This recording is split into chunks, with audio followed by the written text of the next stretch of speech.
Donc, comme tu l'as si bien introduit, nous allons parler de tapage nocturne, mais également de tapage diurne. Donc, tapage nocturne, c'est tout ce qui est en rapport avec nocturne. La nuit. Merci. Et donc, diurne, par opposition, diurne. c'est bon. On va tenter. Non, le la jour. journée. La journée. Alors, Merci. la même, là. Donc, voilà. Elle a bien dit en opposition, donc moi je te sais très intelligente, donc je savais que tu allais trouver. Merci de me faire confiance.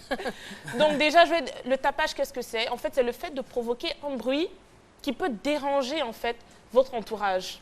Donc, on a le tapage nocturne. Donc, en général, c'est tout ce qui arrive de 21h, 22h à 5h, 6h du matin. Donc, tout ce qui se passe la nuit. Beaucoup de bruit, beaucoup de bruit. Et comme je l'ai dit tout à l'heure, à l'opposé, tapage diurne, donc tout ce qui se passe la journée, effectivement, la journée, on peut être dérangé par des bruits. Les véhicules, tout ça là. Exactement, exactement. Et comme je l'ai déjà dit, il faut cultiver le bon voisinage. Caroline, c'est tellement important. Ce sont les gens qui habitent tout juste à côté de chez vous. Si un jour il y a un problème, c'est eux qui vont pouvoir vous aider. C'est votre première famille. Exactement. Et vous savez, le bruit dérange. Le bruit dérange énormément. Des fois, on a envie de se reposer. Mais on ne peut pas parce que les voisins font du bruit.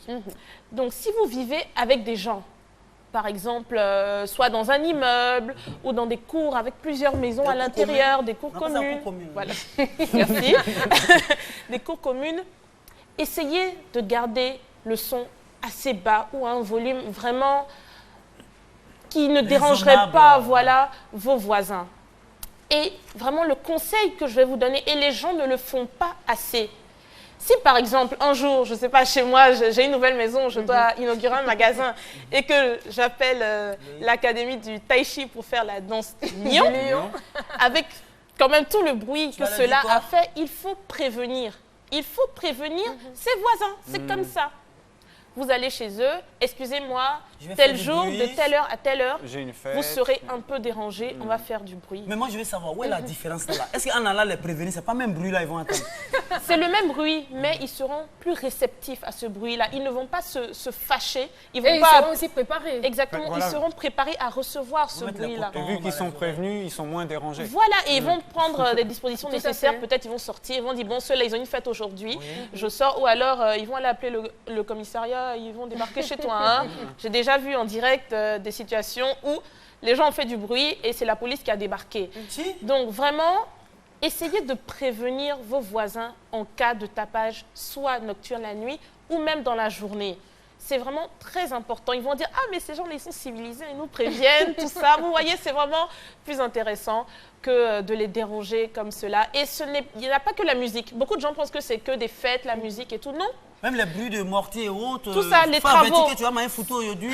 Mais justement, si comme Dr Philo, imagine, il mange le foutou du 1er au 31. Voilà, lui, il peut pas se passer de son le foutou. Non, franchement, là. Et qu'est-ce qui va se passer s'il est dans un immeuble? Surtout si tu es en appartement, là, tout le temps, le foutou à midi, c'est pas possible. Là, non. Il va falloir s'y faut éviter. Non, faut éviter. Je sais très bien, mais est-ce qu'il faut aller prévenir le voisin? Ah, voisin, j'ai ma photo de ma femme. Va bon, déjà, le voisin, il viendra se plaindre. Parce qu'il va dire que vous faites tout le temps du bruit, tout le temps en train de piler votre photo dans votre mortier, ça nous dérange. Donc, soit tu choisis 1 ou 2 jours de la semaine pour piler ton photo, ou alors tu trouves une autre solution. Tous les jours, tu lui offres un peu de photo. Voilà. Alors, Nathalie, on a bien compris là. Alors, vous avez donc un voisin qui continue de faire des tapages. En même temps, vous n'avez pas envie d'avoir des démêlés en appelant la police. Qu'est-ce qu'il y a lieu de faire? Bon, déjà, quand même, tout peut passer par la médiation. Il faut aller voir le voisin. Il y a des gens qui n'aiment pas parler avec leurs voisins, ce n'est pas bien. Allez les voir. Dites-leur que leur bruit vous dérange. Et il dit, je m'en fous. Une fois. Là, tu fais quoi? Et le voisin dit, OK. 2 fois. 3 fois. Et encore. Bon, franchement, là, il faut prendre les dispositions nécessaires et s'il le faut, aller porter plainte contre le voisin, c'est tout. Et cela se réglera au commissariat. Voilà, voilà qui est simple. Merci beaucoup, Nadiani Diarra.